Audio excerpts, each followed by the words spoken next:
Hoy quiero leer la transcripción de la entrevista que hizo Michael Matt y que aparece traducida en la página de Marco Tosati a Monseñor Carlo María Viganò. Para quienes no lo sepan, Monseñor Viganò no es ningún bicho raro salido de algún sitio inesperado. No, él ha sido el responsable, el representante de Roma en Estados Unidos durante muchos años en los pontificados de Juan Pablo II, Benedicto XVI y también con Francisco, hasta que se ha quitado de en medio y se ha dedicado a ser la voz más tenaz contra no solo la crisis que estamos viviendo en la Iglesia, sino toda la crisis mundial. Todo va unido y probablemente sea quien más está señalando hacia el punto clave, que estamos en el Apocalipsis. La entrevista dice así, se produjo el día 2 de octubre de 2022 en Pittsburgh y es una entrevista de Michael Matt para la conferencia sobre la identidad católica. Empieza así, muchos católicos creen hoy que la Santa Madre Iglesia está atravesando la peor crisis de la historia, superando incluso la de la herejía arriana. ¿Usted cree que es así?, responde Monseñor Viganò, diciendo, no puedo decir si esta crisis es la peor que tendrá que afrontar la Iglesia de aquí al final de los tiempos.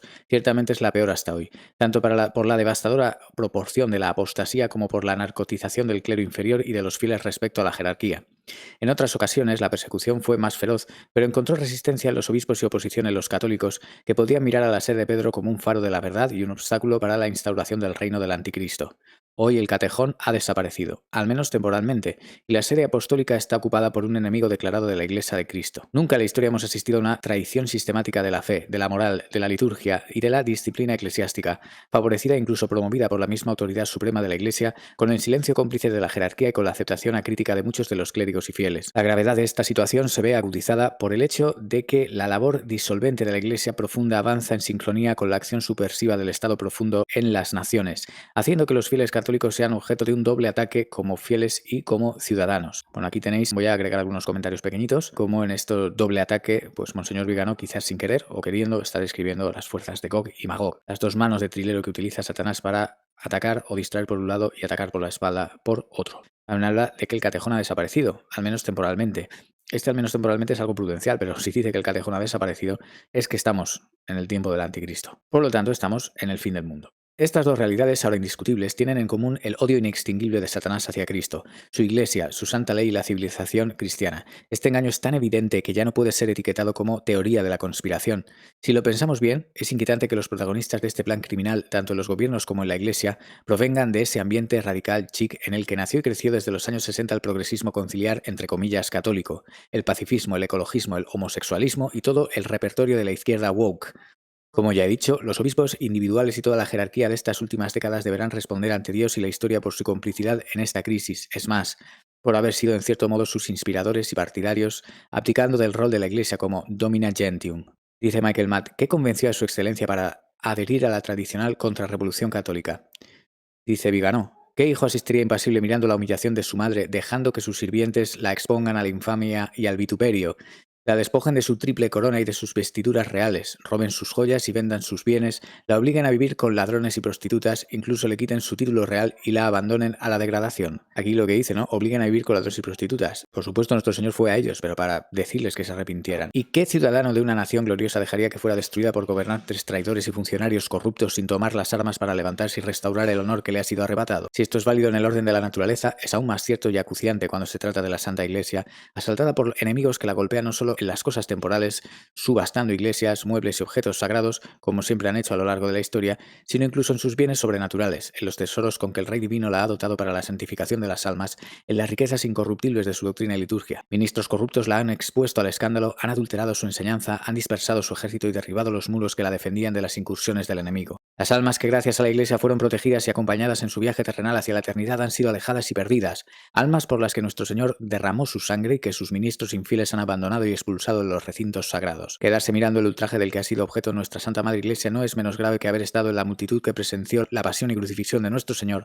entre los gritos y escupitajos de los canallas, pues somos hijos de Dios como hijos de la Iglesia, que por los méritos de Jesucristo nos restaura la gracia y nos hace herederos del reino de los cielos. Al principio, hace 60 años, parecía que era la propia Iglesia, después de los trágicos acontecimientos acontecimientos de la Segunda Guerra Mundial y los horrores de las dictaduras, la que quería casi despojarse de su pasado para atenuar de alguna manera el abismo entre lo que el mundo había llegado a ser y lo que ella seguía siendo. Esta expoliación parecía un gesto de indulgencia para la sociedad trastocada por las revoluciones y el fin de las monarquías católicas en la onda de esa democracia que creíamos que podía ser cristiana, aunque sabíamos perfectamente que sus valores eran sustancialmente opuestos a la visión trascendente del poder, propia de la creencia católica. Pocos comprendíamos en aquellos años que la revolución conciliar había subvertido el orden divino y había derrocado el cosmos y arrojado a la Iglesia en el caos, dando espacio a la herejía y demoliendo la ortodoxia, aceptando la corrupción de las costumbres, sustituyendo la virtud y la honestidad. Este proceso subversivo, en latín evertere, significa precisamente derrocar. Llevó a la cima de la jerarquía a quienes nunca debieron ser admitidos y expulsó, marginó emblemáticamente a quienes hasta entonces eran estimados y respetados.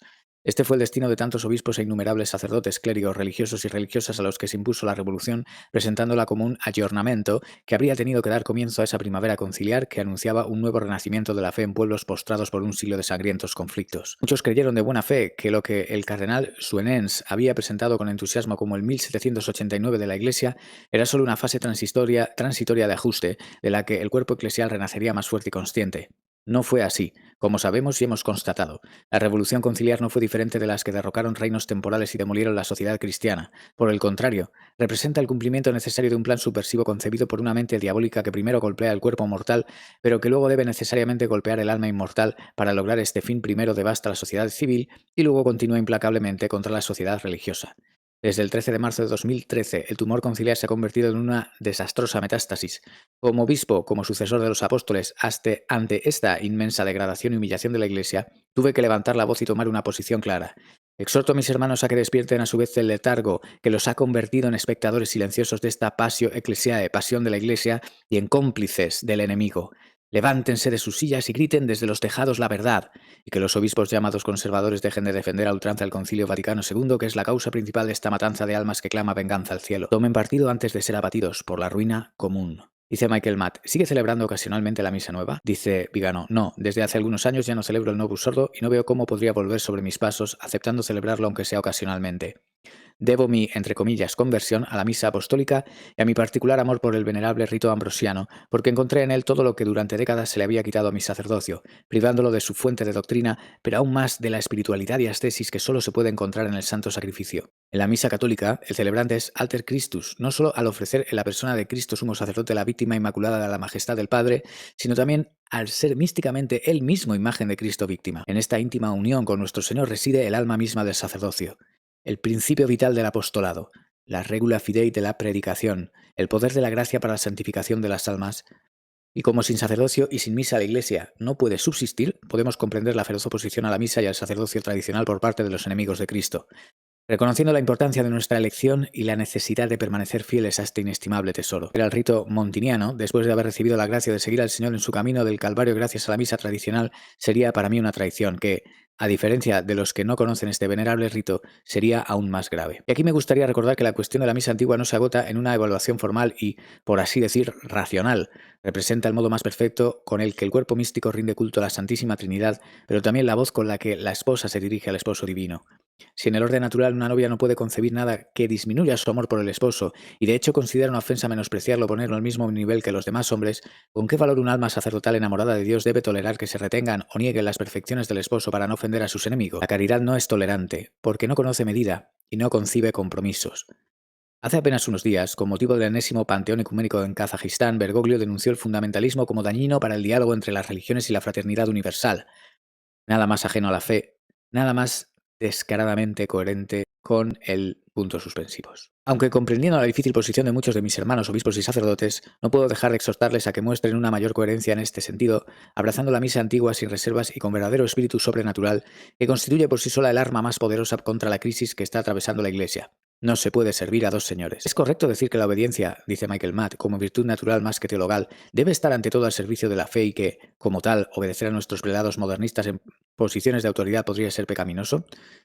La obediencia es una virtud natural, dice Vigano, a la que se opone la desobediencia por defecto y el servilismo por exceso. Pero la obediencia no se debe a todos, sino solo a los que tienen autoridad y dentro de los límites que legitiman el ejercicio de la misma. En la Iglesia, la obediencia está ordenada en su fin, a su fin último, que es la salvación de las almas en la unidad de la fe católica. La autoridad instituida para custodiar la fe no puede legislar en contra de ella, precisamente porque obtiene su poder de la misma fuente, a saber, Dios. el supremo legislador, que no puede estar en contradicción consigo mismo.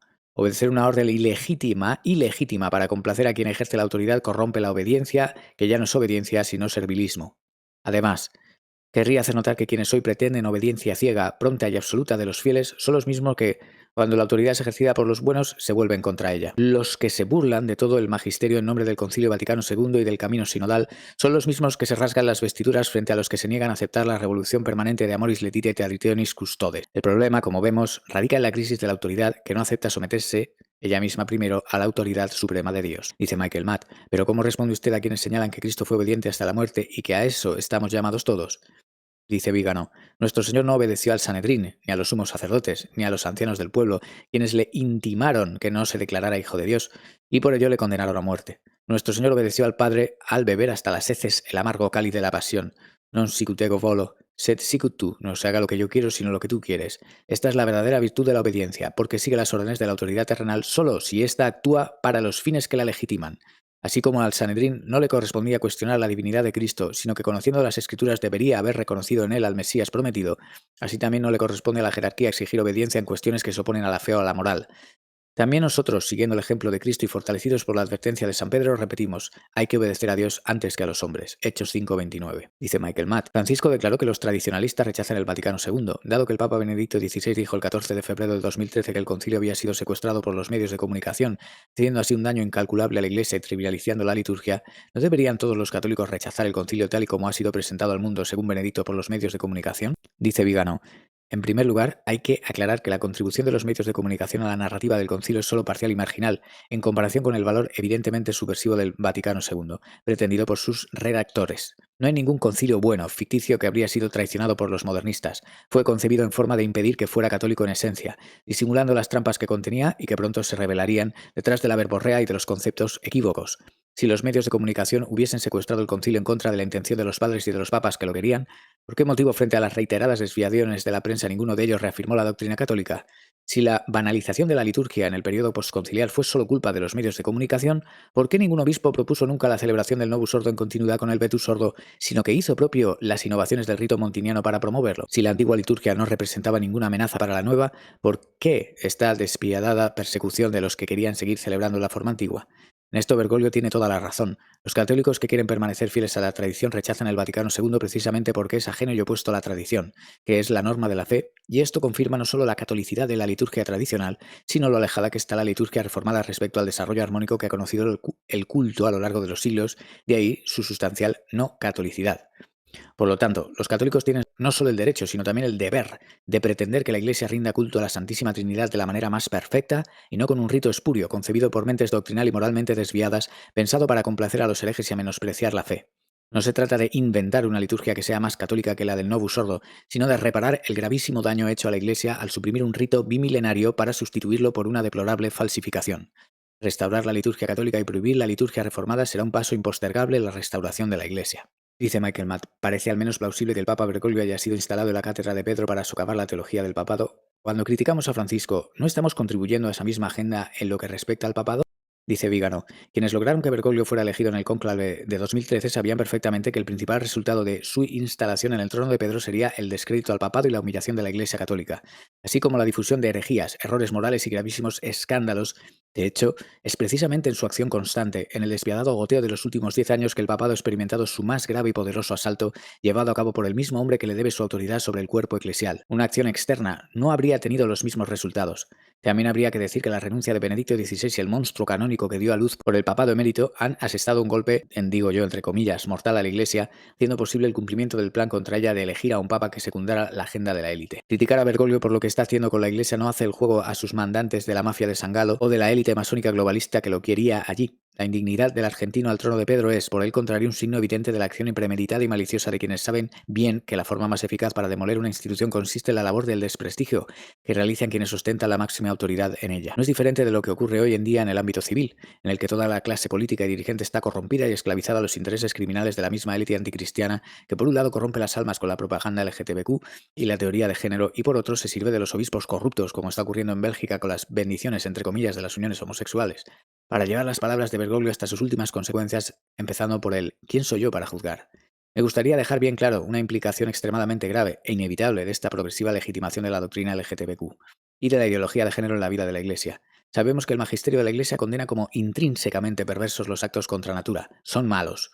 Quienes los cometen pecan gravemente y si no se arrepienten sus almas están destinadas a la condenación eterna. La Sagrada Escritura, el Antiguo y el Nuevo Testamento, lo dice inequívocamente. Por el contrario, las palabras de Bergoglio y los actos de sus cómplices están dirigidos a eliminar cualquier condena moral a la sodomía y a la práctica del cambio de sexo. Pero ¿qué pasará cuando dentro de unos años haya fieles transexuales, fieles entre comillas, que pidan ser admitidos a las órdenes sagradas? No diré más. Les dejo a ustedes la tarea de comprender el abismo que se abre ante nosotros. A quienes luego se obstinan en distinguir entre lo que del magisterio de Bergoglio es vinculante y lo que no lo es, pienso que no es necesario reiterar que este planteamiento formal puede salvar tal vez la infalibilidad pontificia, pero ciertamente no la imagen de la Iglesia, y al mismo tiempo demuestra la total ajenidad de Bergoglio al papado. Es percibida instintivamente incluso por los simples fieles como el rechazo de un órgano trasplantado a un organismo que no lo reconoce como propio. El sensus fidei les hace comprender lo que el análisis de sus declaraciones heréticas confirma al teólogo o al canonista. El famoso Buenas noches desde el balcón de la logia de San Pedro el 13 de marzo de 2013 representa el compendio de esta alineación insanable. Usted ha obtenido el reconocimiento internacional por hablar en contra del gran reinicio. ¿Qué les responde a sus críticos que afirman que usted se dedica a las teorías de la conspiración y que debería limitarse a rezar y callarse? Dice Viganó: yo rezo mis oraciones de todos modos, y no veo ninguna razón para la que deba faltar a mi deber como obispo y sucesor de los apóstoles guardando silencio sobre asuntos que están estrechamente conectados y complementarios. Mientras mis críticas se dirigen al encubrimiento de los escándalos del ex cardenal McCarrick o a las desviaciones doctrinales del Concilio Vaticano II, la etiqueta de lefebriano era suficiente para demonizarme ante los fieles, pero desde que señalé la coherencia entre el golpe global perpetrado por el Estado profundo con la emergencia pandémica primero y la energética después, y el acto no menos subversivo de la elección de Bergoglio organizado por la Iglesia profunda, se añadió invariablemente también la etiqueta de teórico de la conspiración para desacreditarme frente a las personas que escuchan mis palabras. El riesgo, según ellos, es el mismo: que haya alguien que empiece a pensar por sí mismo, se dé cuenta de que ha sido víctima de un fraude colosal. Hago yo un paréntesis aquí, hablamos de alguien que se ha dedicado a esto, ha estado en el meollo de la cuestión muchísimos años, ¿eh? Alguien contemporáneo y de la misma, un poco más joven que Juan Pablo II y Benedicto XVI, pero ha estado allí con ellos. Sigue, en detrimento de la vida material con la agenda de Davos y en detrimento de la vida espiritual con el Vaticano II y la agenda de Bergoglio. Y a mí me gustaría entender por qué deberían ser consideradas teorías de la conspiración los planes subversivos de las organizaciones privadas supranacionales, verdaderas mafias organizadas y arraigadas en los ganglios del poder, que son anunciados por sus mismos autores con mucha antelación y que representan el cumplimiento de los delirios distópicos de la secta masónica. Si la mafia declara públicamente que quiere exterminar a una parte de la población y yo veo que se organiza para hacerlo y soy testigo de la ejecución de ese proyecto de exterminio exactamente como se anuncia, no soy yo quien inventa teorías conspirativas, sino la mafia que se siente tan segura de su éxito que ni siquiera debe ocultarlo. O más bien que presume de poder convencernos, considerándonos inferiores, de que nuestro exterminio es deseable y bueno. En realidad, lo mismo ocurre con la ideología verde de matriz neomalthusiana, que considera al ser humano como un parásito del planeta. Las decisiones tomadas por la ONU, la Unión Europea y los gobiernos individuales se basan en el falso pretexto del calentamiento global para legitimar la descarbonización y la introducción forzada de las llamadas energías sostenibles. Pero esta es precisamente una mentira, una excusa para forzar a las masas a someterse a un control total y para garantizar a la élite poder y ganancias desproporcionadas. Si lo pensamos bien, incluso los autores del concilio indicaron como falso pretexto la modernización de la Iglesia cuando el objetivo inconfesable era más bien su destrucción. El Estado profundo y la Iglesia profunda son dos caras de la misma falsa moneda, porque ambos responden a la misma mente infernal que odia a Dios tanto en la creación como en la redención, y que se ensaña tanto contra la vida del cuerpo como contra la del alma. El sistema, incluso en su delirio satánico, ha demostrado que puede funcionar mientras la gente permanezca aislada y abandonada a sí misma.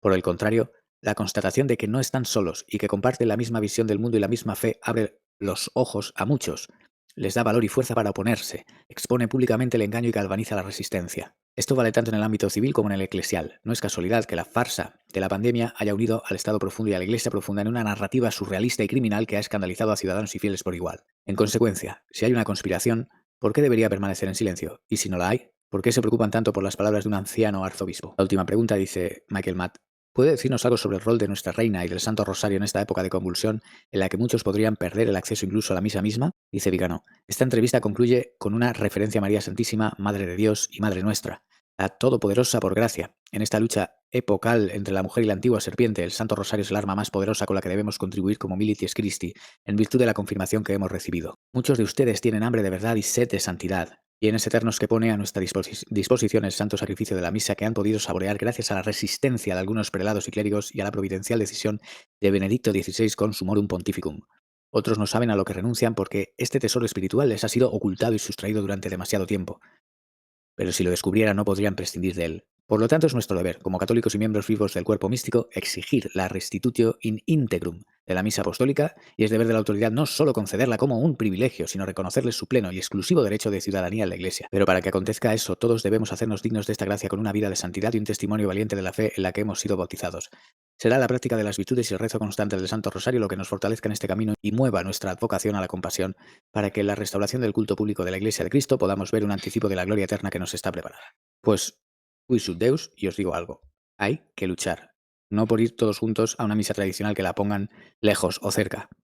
No, cada uno tiene que asociarse con los suyos del lugar y luchar incansablemente para que la reinstauren en cada uno de los sitios donde vivimos. Quisut Deus.